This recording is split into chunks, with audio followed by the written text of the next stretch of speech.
You didn't lose them. They chose to disappear. And if you're being honest with yourself, you probably saw it coming. A slow fade. Fewer messages. Shorter answers. And then one day, silence. Just silence. Like they were never really there. Maybe you told yourself they were busy. Maybe you made excuses for them. Maybe you still check their profile sometimes, just to see if they're okay. But here's what nobody talks about. The most intelligent people you'll ever meet have a habit, almost like a reflex, of walking away. Quietly. Without drama. Without explanation. And the world watches them go and calls it cold. Calls it arrogance. Calls it strange. It's not strange. It's something much deeper than that. Because the truth is, when a sharp mind finally goes silent, it's rarely about you. It's about what they've been carrying. What they've been watching. What they've understood that they wish they hadn't. There's a pattern here. And once you see it, you can't unsee it. So let's talk about it. There's a particular kind of exhaustion that doesn't show up on your face. You can sleep 8 hours and still wake up tired. You can be surrounded by people at a party and feel completely alone. You can smile through an entire dinner and drive home in silence, wondering why everything feels so heavy when nothing is technically wrong. Intelligent people know this feeling well. Maybe too well. See, most people move through life reacting. Something happens, they feel it, they express it, they move on. There's a certain freedom in that. A lightness. The world hits them and they hit back and the score resets every morning. But a sharp mind doesn't work that way. A sharp mind observes. It analyzes. It remembers. It connects patterns that most people never even notice. And at first, that feels like a gift. You see things before they happen. You understand people faster than they understand themselves. You read a room before anyone else has taken off their coat. But gifts have a cost. And this one? The cost is that you can't turn it off. You start to see the gaps between what people say and what they mean. You notice when someone's smile doesn't reach their eyes. You feel the tension in a room that everyone else calls comfortable. And over time, slowly, quietly, that kind of seeing starts to wear you down. Not because the world is terrible, but because you're carrying the weight of understanding it more deeply than most people around you ever will. And at some point, the mind does what any overloaded system does. It starts to shut things down. Not dramatically. Not with a speech or a goodbye. Just a withdrawal. A quiet step back from conversations that feel shallow. From relationships that feel like performances. From spaces where being yourself costs more than it gives. That's where the disappearing starts. Not from the world. From the noise. Think about the last time you had a conversation that actually meant something. Not small talk. Not complaints about the weather or what's happening on the news. I mean a real conversation. The kind where time disappears. Where you leave feeling more alive than when you started. Where something shifts inside you, even slightly, and you walk away thinking, yeah, that was worth it. How long ago was that? For most people, those conversations are rare. They happen maybe a few times a year, if they're lucky. And they treasure them. They hold on to them. But for someone with a sharp, restless mind, that's not a luxury. That's oxygen. And when they can't find it, they start to suffocate. Here's something most people don't understand about intelligent withdrawal. It's almost never about ego. It's not about thinking you're better than everyone else in the room. It's about energy. Raw, finite, deeply personal energy. Every conversation costs something. Every social interaction draws from a well. And when the well only gets refilled by depth, by honesty, by real exchange, by the kind of talk that challenges you and moves you, then shallow water stops being refreshing. It just becomes another way to get more thirsty. So they start to choose silence over performance. Not because they hate people, but because pretending to be satisfied by conversations that leave them empty started feeling like a slow form of self-betrayal. There's a metaphor that fits here. Imagine eating every single day, 3 meals, no exceptions, but none of it has any nutritional value. You're full. You're never hungry. But you're starving. That's what surface-level connection feels like to a mind that was built to go deeper. And the moment they realize they can't force that depth, that you can't make someone meet you in a place they've never been, they make a choice. They stop trying to fit into rooms that were never built for them. They go quiet. They go inward. And from the outside, it looks like disappearing. But from the inside, it feels like the first real breath they've taken in years. There's a specific moment. Almost everyone who's ever gone through this can point to it. It's not a dramatic moment. No fight. No betrayal. No big revelation. It's quieter than that. Almost embarrassingly quiet for something that changes everything. It's the moment you said something true, something you've been thinking about for a long time, something that cost you something to say out loud, and you watch the people around you just not get it. Not disagree. Not challenge it. Just look at you with that polite, slightly uncomfortable smile. Change the subject. Move on. Like you hadn't said anything at all. And you smiled back. You let it go. You moved on too. But something filed itself away that day. Something quiet and precise inside you made a note. They're not ready for this. And here's where it gets complicated. Because that realization, that the people closest to you exist in a fundamentally different world than the one you're living in, doesn't make you angry. It doesn't make you bitter. At least not at first. It just makes you careful. You start editing yourself. Not lying, just leaving things out. Choosing which parts of your thinking are safe to share and which ones are better kept inside. You learn to translate yourself into a version that fits the room. And for a while, that works. But translation is exhausting. Carrying two versions of yourself, the one you show and the one you actually are, that weight accumulates. It's like speaking a second language every single day. You get fluent. You get fast. But at the end of the day, when you finally get to think in your native tongue, the relief is so overwhelming that you start to wonder why you ever left. And slowly, the visits to that other version of yourself become shorter. Less frequent. More reluctant. Until one day you realize you've stopped going altogether. Not because you gave up on people, but because you finally got honest about what the performance was costing you. The disappearance isn't rejection. It's return. A return to something they almost forgot they were. Here's the part nobody says out loud. It's lonely. God, it's lonely. Not the kind of lonely that comes from being alone. That kind is simple. You fix it by calling someone, going somewhere, filling the silence with noise. That kind of lonely has an easy answer. This kind doesn't. This is the loneliness of being in a full room and realizing that no one there actually knows you. Not the real you. Not the version that thinks at 2 a.m. and asks questions that don't have clean answers. Not the part of you that feels things so deeply it almost hurts. Not the mind that never fully turns off, that keeps pulling at threads long after everyone else has gone to sleep. That version of you, the truest one, has probably been alone for a very long time. And intelligent people carry that quietly.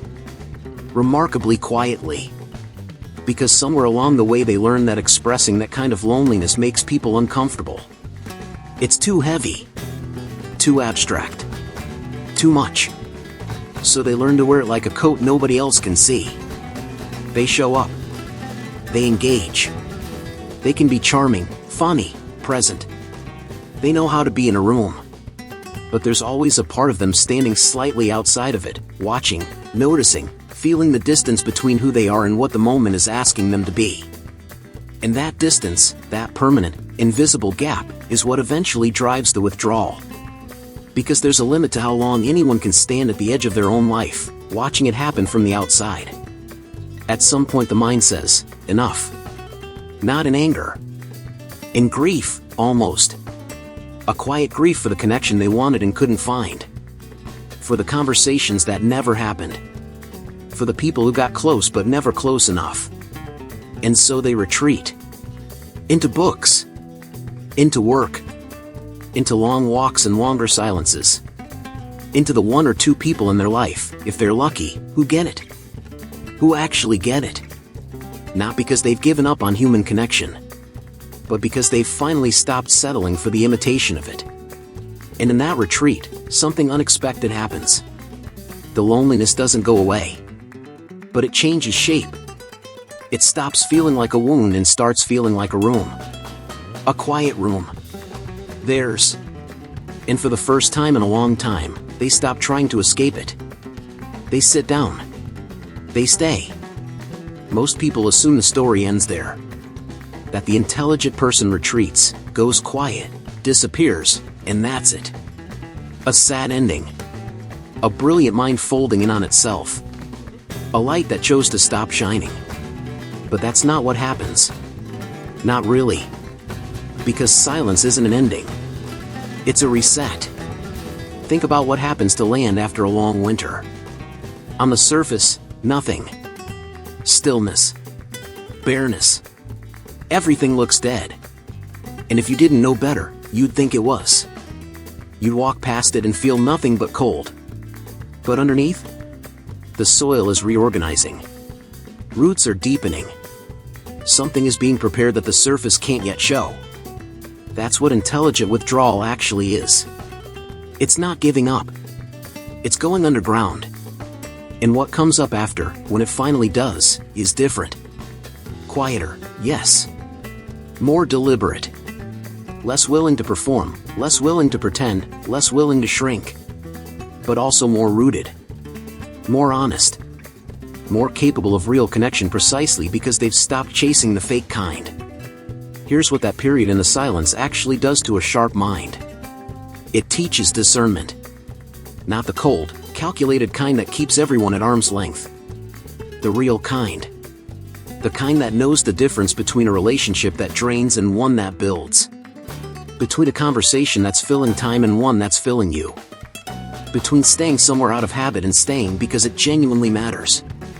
And that discernment, once it's developed, changes everything about how they move through the world. They stop saying yes to things that cost them their peace. They stop showing up to rooms that require them to be less than they are. They stop apologizing for the depth that made other people uncomfortable. And they start, slowly, carefully, without fanfare, building something different. Smaller. Quieter. But real. A life that actually fits them. Not the life they were told to want. Not the one that looks impressive from the outside. The one that makes sense from the inside. The one where they can think out loud without translating. Where they can be still without explaining themselves. Where the connections they have are few, but they are true. Because that's the thing about intelligent people that nobody talks about. They don't need much. They just need it to be real. And once they find that, once they build that, you start to see something change in them. The tension in their shoulders eases. The guardedness softens. Not because the world got easier, but because they stopped fighting it on its own terms. They found their own terms. And they chose to live there. If you've made it this far into this video with me, I want to stop for just a second. Not to interrupt, but to acknowledge something. The fact that you're still here means something. It means this landed somewhere real in you. And that's not an accident. People who stay for conversations like this one, they're not just watching a video. They're looking for something. Recognition, maybe. Or language for something they've been feeling but couldn't name. So if that's you, hit that subscribe button. Come back tomorrow. And the day after that. Because this is what we do here. We don't do hype. We don't do noise. We just talk, honestly, deeply, about the things that actually matter. And if you know someone who went quiet recently, someone who pulled back, disappeared, stopped showing up the way they used to, send this to them. Not with a message. Just send it. Let it speak. Now, back to where we were. Because there's one more thing that needs to be said. The most important thing, actually. The withdrawal, the silence, the disappearing, it's not the destination. It was never supposed to be permanent. It's preparation. Because here's what that long, quiet season does that nothing else can. It strips away everything that was never really you. The roles you played. The masks you wore. The version of yourself you built to survive rooms that were never meant for you. And what's left, after all of that falls away, is something worth protecting. Something worth building on. The intelligent people who vanish aren't lost. They're becoming. Quietly, painfully, beautifully becoming the person they were always capable of being, but never had the stillness to find. And when they come back, and they do come back, in their own time, on their own terms, they come back different. Not harder. Not colder. Just more themselves than they've ever been. And that version doesn't disappear again. Because that version finally knows where they belong. So let's sit here for a moment. Not to summarize. Not to wrap it up neatly with a lesson and a bow. Just to sit with what we've been talking about. Because if something in this conversation stayed with you, if some part of it felt uncomfortably familiar, then you already know what this was really about. It wasn't just about intelligent people disappearing. It was about you. Maybe you're the one who went quiet. Maybe you're the one who slowly stopped showing up to certain friendships, certain conversations, certain versions of yourself that no longer fit. Maybe you've been in that winter season for a while now, wondering if the stillness means something is wrong with you. It doesn't. It means something is happening in you. There's a difference. The world is going to keep moving at its speed. Loud, fast, relentless. It will keep rewarding the performance and overlooking the depth. It will keep mistaking your silence for weakness, your withdrawal for coldness, your solitude for failure. Let it. You don't need to explain the season you're in. You don't need to justify the quiet. You don't need to perform your way back into rooms that were never built for who you're becoming. What you need, the only thing you actually need, is the courage to trust the process even when you can't see the outcome. Even when the silence feels too long. Even when the loneliness feels too heavy. Even when part of you wonders if the person on the other side of this season is worth waiting for. They are. You are. There's a verse that has stayed with me through seasons exactly like the one we've been describing. Ecclesiastes 3 verse 11. He has made everything beautiful in its time. Not in your time. Not on the schedule you planned. Not when it's convenient or comfortable or makes sense to the people watching from the outside. In its time. That's not a passive statement. That's a promise with weight. A reminder that what looks unfinished from where you're standing has an architect who sees the whole blueprint. Trust the season you're in. Because the people who survive the silence, who go through it honestly, without faking their way to the other side, they don't just come back. They arrive. If this video meant something to you, hit that subscribe button and come back tomorrow. Share this with 5 people who need to hear it. Not because the algorithm needs it. Because someone in your life is in a quiet season right now and doesn't have the words for what they're going through. Give them these ones. And leave me a comment, a real one. Tell me if this hit home. Tell me where you are in your own season. And if you have a topic you want us to go deep on next, drop it below. I read them. All of them. See you in the next one.